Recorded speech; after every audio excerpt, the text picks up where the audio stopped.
আসসালামু আলাইকুম সবাইকে। আশা করছি সবাই ভালো আছেন, নিরাপদে আছেন। আজকের এই ভিডিওতে আমি আলোচনা করব একটা ইংরেজি বাক্যে আইনযুক্ত ভার্ব কখন জিরান্ড এবং কখন পার্টিসিপল হিসেবে কাজ করে। সাথে আছি আমি Mohammad Anwar Hossain. Dear learners, let's begin hour today's lesson. আপনারা দেখতে পাচ্ছেন এখানে আমি একটা বাক্য লিখেছি, I saw A flying bird, এবং এই বাক্যে ফ্লাই এর সঙ্গে আইনযুক্ত একটি ভার্ব রয়েছে। তো এরকম একটা ইংরেজি বাক্যে যদি আমরা আইনযুক্ত কোনো ভার্ব দেখতে পাই, সেটি আসলে দুটি নাম হতে পারে। একটি হলো জিরান্ড এবং আরেকটি হলো পার্টিসিপল।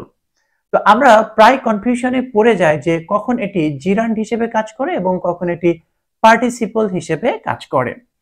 আমি একটু বলে নিই যে জিরান্ড ওয়ান কাইন্ড অফ নাউন। জিরান্ড কিন্তু অ্যাকচুয়ালি নাউনের কাজ করে, আর পার্টিসিপল অর্থাৎ ভার্বের সঙ্গে আইনযুক্ত হয়ে যদি সেটি একটি বাক্যে অ্যাডজেক্টিভের মতো কাজ করে, অর্থাৎ আপনারা অ্যাডজেক্টিভের সংজ্ঞা জানেন, যে ওয়ার্ড কোনো নাউনের দোষ, গুণ, অবস্থা ইত্যাদি বোঝায়, তাকে মূলত অ্যাডজেক্টিভ বলা হয়। অর্থাৎ আইনযুক্ত ভার্ব যদি কোনো বাক্যে ব্যবহার হয়ে সেটি অ্যাডজেক্টিভের কাজ করে, অর্থাৎ কোনো নাউন এর পূর্বে বা পরে বসে তাকে বিশেষিত করে, তার দোষ, গুণ, অবস্থা ইত্যাদি বোঝায়, তাহলে তাকে কিন্তু আমরা participle, that is present participle বলি।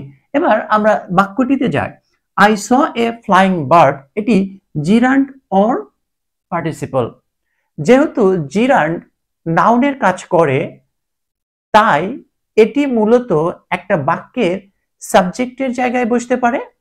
অর্থাৎ নাউন যদি হয় আইনযুক্ত ভার্ব, দ্যাট ইজ জিরান্ড যদি হয়, তাহলে এটি একটা বাক্যের সাবজেক্টের জায়গায় বসতে পারে, একটা বাক্যে ভার্বের অবজেক্টের জায়গায় বসতে পারে, একটা বাক্যে প্রিপোজিশনের অবজেক্ট হিসেবে ব্যবহার হতে পারে এবং কমপ্লিমেন্ট হিসেবে ব্যবহার হতে পারে। এখানে আমরা খেয়াল করি যে ফ্লাইং এই আইনযুক্ত ভার্বটি, এই যে বার্ড এই নাউনটির পূর্বে বসেছে, বসে এটি মূলত এই বার্ড নাউনটি কি অবস্থায় রয়েছে সেটি বোঝাচ্ছে। অর্থাৎ ফ্লাইং দ্বারা কোনো দামকে এখানে বোঝানো হয়নি।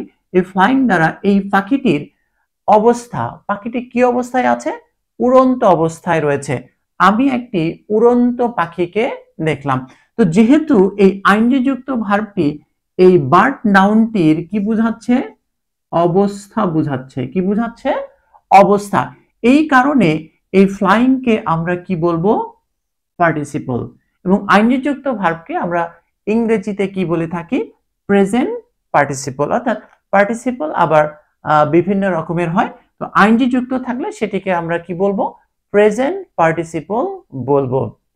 আশা করছি আপনারা বুঝতে পেরেছেন যে জিরান্ড আইনযুক্ত ভার্বটি কখন জিরান্ড হিসেবে কাজ করে এবং কখন এটি প্রেজেন্ট পার্টিসিপল হিসেবে কাজ করে। আজকের মতো এই পর্যন্তই।